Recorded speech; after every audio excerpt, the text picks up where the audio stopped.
What's up, everyone? Welcome back to the Maher Show in collaboration with Industry 11. Without further ado, I'm joined by Jordan Miller, guard for Los Angeles Clippers. We're here in Las Vegas for NBA Summer League. Let's just jump right in. 2024 NBA Summer League last night against the Denver Nuggets. Jordan dropped 36 points. Just an electric showing. And just kind of give us, your mentality going into game one last night and, just how you performed the way you did. No doubt. First off, appreciate you, my guy. Yeah, for sure, bro. It was a lot of emotions going into it. I was anxious a little bit, but at the end of the day, I was just trusting my training. Like this summer, I've been in the gym a lot, probably more than I've ever been, and so for me, just like kind of really sitting and thinking about like, okay, why am I anxious, right? Like, okay, what if I don't play well? But it's like, did I do the things I needed to do to play well?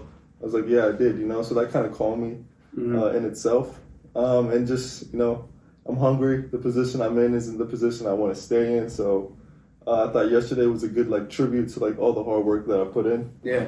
And just trying to keep it going. That's what I it. mean? Consistency is key. Yeah, like you said, consistency is key. And after the game interview with Taylor Brooks, you said it's only one game, on to the next, on to tomorrow's game. Kind of how do you have that mindset to just put a performance like that past you and then continue and then just, take over again tomorrow? Yeah, as a competitor, not even just outside of sports, right? You have your highs, you have your lows, but you always try to keep that middle ground. I've done it before in the past, whether it's been a good game or bad game, just trying to stay even kilter. So I would say it's easy just because I've done it before. Just looking forward to just building on it. Yeah, so what's your mindset for the remaining games, tomorrow night or tomorrow afternoon, big game, and top four teams make it to the playoffs of Summer League. Can you kind of just elaborate a little bit on how you guys are able to just keep going forward? Yeah, no doubt. My mindset going into it is honestly just to dominate, right? Because it's like one game looks good, but two looks even better, you know what I'm saying? So just to, kind of do what I need to do to get the team to win, but then also at the same time, not do too much, just kind of play my game, and however the cards fall, the cards fall. So last year, NBA Summer League, that was your first time, playing pro ball. You had just gotten drafted. After having a season under your belt and playing on, the real Clippers and then also a full season in the G League, how has your game evolved and how has it changed your mindset now coming back for a second year here in Vegas? Yeah, that's a good question. Just a lot more comfortable. Year two of anything, you're going to feel a lot better about it.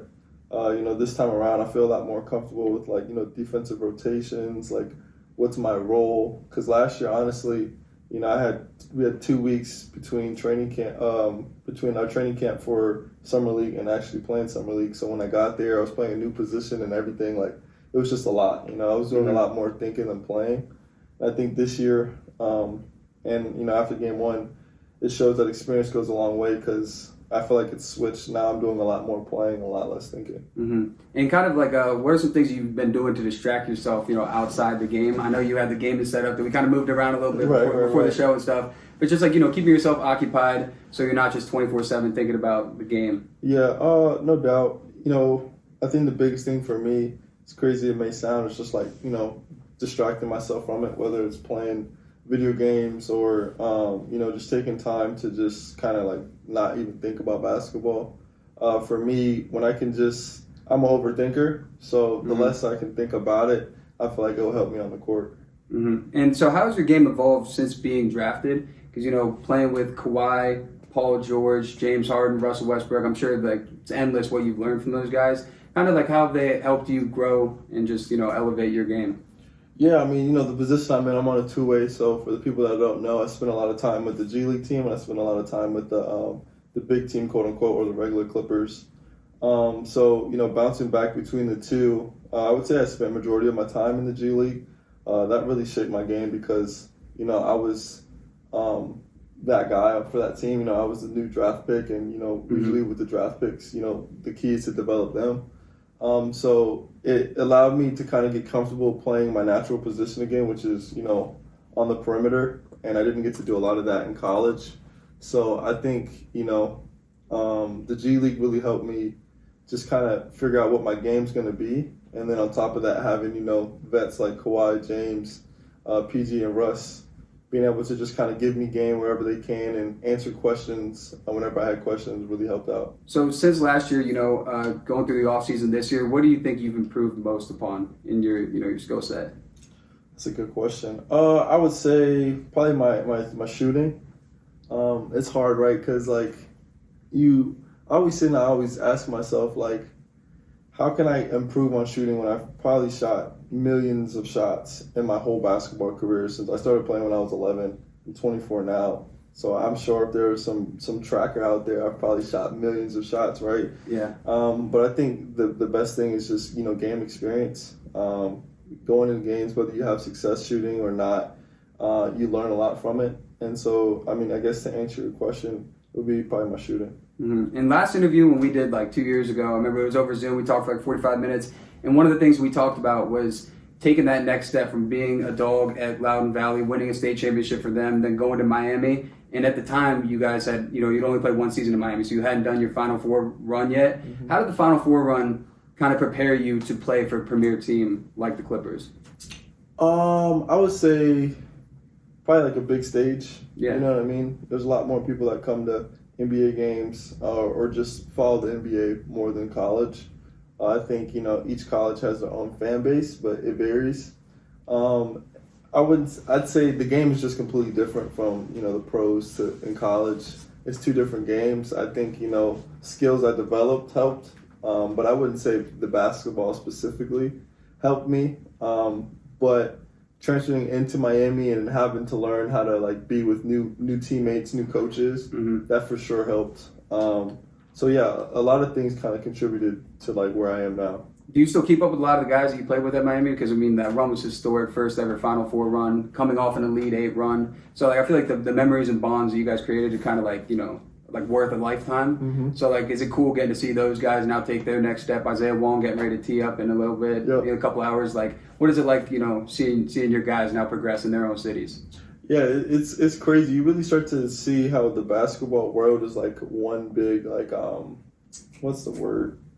Like a brotherhood, mm-hmm. or like a frat. You know what I'm saying? Oh, yeah. Everybody, everybody knows each other. Whether you've played against them, played with them, but seeing my teammate Zay getting ready to tip off, I'm sure he's going to do great.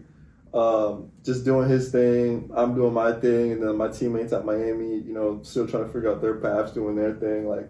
It's a cool experience, and honestly, it gives you a lot of more stuff to watch because I don't got a lot of things to do and watch. And mm-hmm. when my teammates are playing and stuff, whether it's however old the teammates, how long ago I played with the teammates, being able to just watch their games, you know what I'm saying? It's definitely entertaining. So who are some other friendships that you've made with people around the league that you didn't play with at Miami, but that just playing against in your time in the NBA so far? Who are some people that you kind of built connections with? Yeah, I would say obviously my teammate Kobe Brown. We both came in last year. Mm-hmm. We spent a lot of time together, and we kind of went through the whole rookie process together. So yeah. He's became one of my closest homies that I get to just kick it with a lot due to the circumstances. And then two, just a lot of guys throughout the league. I never realized how close each draft class is, right? If you're in the same draft class with somebody, you kind of almost share something in common. I mean, you do, but yeah. It's a kind of a mutual, you know what I'm saying, friendship in a way. And so just, rooting for more guys, you know what I'm saying, that are in my draft class and stuff like that. So how's it been, man? I mean, you've been on a crazy journey going from Virginia, balling out there, going down to Miami, Giant City, now to LA. Just how's this whole journey been for you, man? I mean, I'm sure it's happening so fast, but yeah. Just living in big cities where there's so much going on and everything, you're still able to just stay dialed in to your craft and improve every year.